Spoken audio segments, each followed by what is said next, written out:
आज Doubtnut app download करें। Doubtnut पर अपने सभी गणित, रसायन विज्ञान, भौतिक विज्ञान और जीव विज्ञान के डाउट्स का करो सफाया। बस प्रश्न की फोटो खींचो, एक ही प्रश्न को क्रॉप करो और तुरंत वीडियो सोल्यूशन पाओ।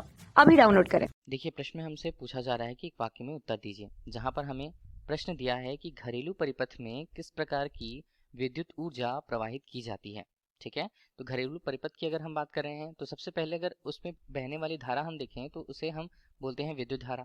ठीक है, विद्युत धारा अपनी प्रकृति के अनुसार दो प्रकार की होती है। सबसे पहले अगर हम बात करें तो वो होता है दिष्ट धारा। देखिए, अगर हम दिष्ट धारा की बात कर रहे हैं तो ये वह धारा होती है जिसकी दिशा जो है समय के साथ परिवर्तित नहीं होती है। चाहे हम इसके परिमाण की बात करें तो चाहे परिमाण यहाँ पर परिवर्तित हो या न हो। ठीक है, तो ये कहलाती है दिष्ट धारा। और इस प्रकार से अगर हम दिष्ट धारा की बात कर रहे हैं तो ये ऊष्मीय, रासायनिक और चुंबकीय तीनों प्रभाव दर्शाती है, जिसकी आवृत्ति यहाँ पर 0 हर्ट्ज होती है। धारा के दूसरे प्रकार की बात करें तो उसे हम कहते हैं प्रत्यावर्ती धारा। देखिए, प्रत्यावर्ती धारा में उसकी जो दिशा है वो दिशा और परिमाण दोनों समय के साथ परिवर्तित होते हैं, निरंतर बदलते रहते हैं। ठीक है, तो इन्हें हम बोलेंगे प्रत्यावर्ती धारा। देखिए, प्रत्यावर्ती धारा क्या होती है, एक चक्र में 2 बार न्यूनतम और 2 बार अधिकतम मान प्राप्त करती है।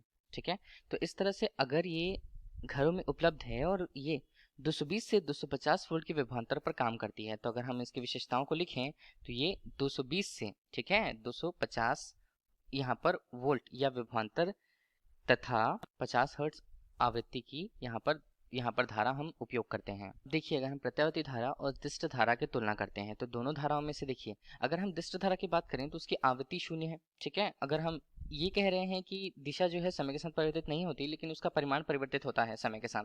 ठीक है, तो हमें अगर एक समान रूप से अगर धारा का मान चाहिए होता है एक निश्चित परिमाण में, तो हम दिष्ट धारा से प्राप्त नहीं कर सकते हैं।